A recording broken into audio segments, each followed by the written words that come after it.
Manood,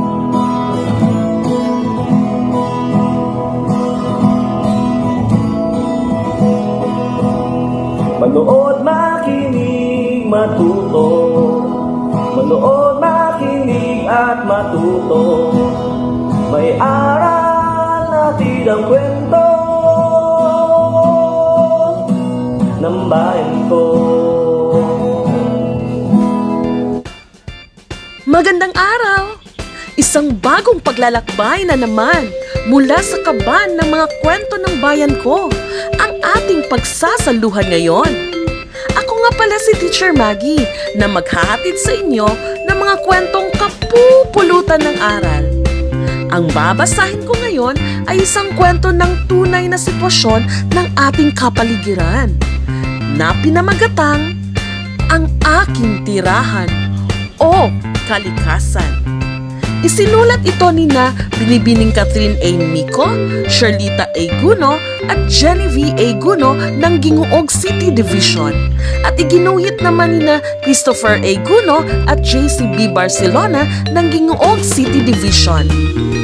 Binigyang buhay naman ito sa anyo ng multimedia presentation ni Ginang Mary Gay Cinco Palis ng Zamboanga City Division. Handa na ba kayong maglakbay sa kaban ng mga kwento ng bayan ko? Halina't makinig! Isang araw, nagpatawag ng pulong ang Inang Kalikasan sa kanyang mga nasasakupan upang kumustahin ang kalagayan ng mga ito. Isa-isang dumating sina ilog, puno at mga hayop na sina ibon, isda at baboy ramo. Ipinatawag ko kayo ngayon dahil gusto kong malaman ang kalagayan ng inyong kaharian. Mabuti po yan, Inang Kalikasan, para malaman mo ang aming mga problema at kalagayan sa kasalukuyan. Ikaw, Ilog, kumusta na ang iyong kaharian? Bakit mukha kang malungkot? May problema ba? Mahal na Inang Kalikasan, nalulungkot po ako dahil ginawa ng mga tao ng tapunan ng basura ang aking kaharian. Ang dati kong kulay asul, ngayon ay kayumanggi na. Ano po ba ang dapat kong gawin upang manumbalik ang dati ko pong kulay? Hindi nakakibo si Inang Kalikasan sa kanyang narinig. Kaya tinanong naman niya ang puno sa kagubatan. Ikaw, puno, kumusta ang iyong kaharian? Patawad po kayo ng Kalikasan dahil ang dati ko mayabang na kaharian. Kayan po ay kalbo na. Talagang hindi ko po mapipigilan ang kagustuhan ng taong bayan. Tumingin si Inang Kalikasan sa mga hayop at nagtanong. Kumusta na kayo? Bakit kakaunti na lang kayo ngayon? Ayaw ba ninyo akong makita? Mahal na Inang Kalikasan, ikinalulungkot ko pong ipaalam sa inyo na unti-unti na po kaming nauubos. Kami rin po ay nagiging kaunti. Dahil wala na kaming maitlogan. Lumapit ang Inang Kalikasan sa tabing dagat at tinanong ang mga isda. Mabuti pa naman, ngunit unti-unti na po kami naubos dahil nasisira na ang aming kaharian. Tama na, Masyado nang masakit ang dibdib ko sa mga sinasabi ninyo. Ako ay pupunta muna sa lungsod upang magpahinga. Pagdating ni Inang Kalikasan sa lungsod, nagulat siya sa kanyang mga nakita.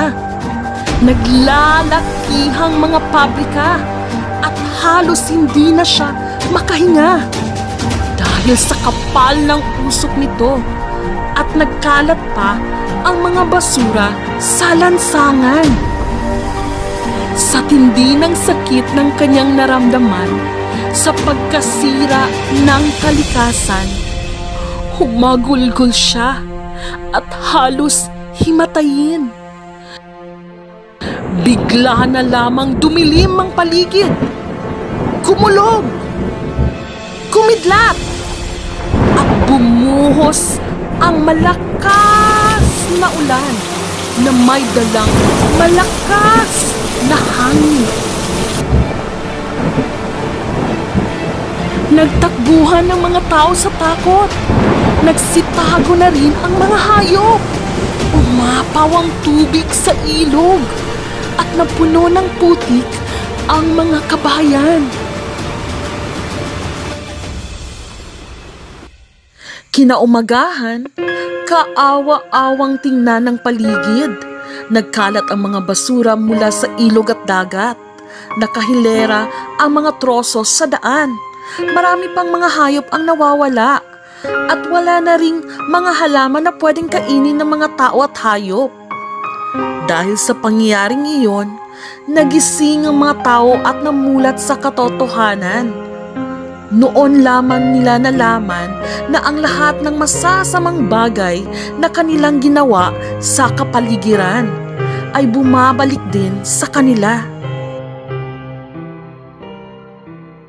Nang sumunod na mga araw, bigla na lamang nagbago ang nakagawian ng mga tao.